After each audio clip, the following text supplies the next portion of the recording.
మీ నాయన వచ్చి చేసేదాకా ఏడుకొండలవాడ వెంకటరమణ అని చెప్పి ఇంతకాలం ఎందుకు అనుకున్నావో మాకే తెలియదు. మీ నాయన వచ్చి చెవిలో చెప్పుంటాడు మా అందరికీ. ఇలాంటి మాటలు మాట్లాడతారు ఒక పొలిటీషియన్.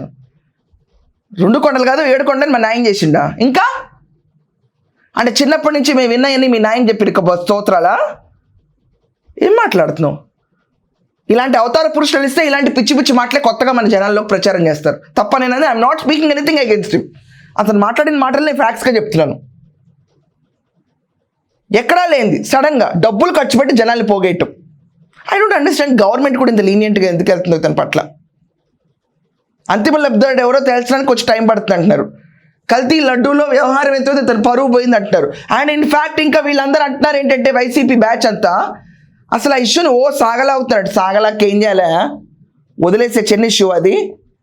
జగన్మోహన్ రెడ్డి పలావ్ పార్టీ పెట్టినప్పుడు ఏమన్నా పలావ్లో చిన్న చిన్న తప్పులు జరిగినాయి, అట్లాంటిది కాదు కదా ఇది. తిరుమల తిరుపతి లడ్డు మిల్క్ అన్న ప్రొడక్టే లేకుండా టెండర్లో అసలు లడ్డూలు తయారు చేసి కల్తీ చేసి 250 కోట్ల కుంభకోణం తీసుకెళ్లాడు. అది 250 కోట్ల కుంభకోణం కాదు, హిందూ మతంపై దాడి అని ఈ రోజు రుజువు అవుతుంది.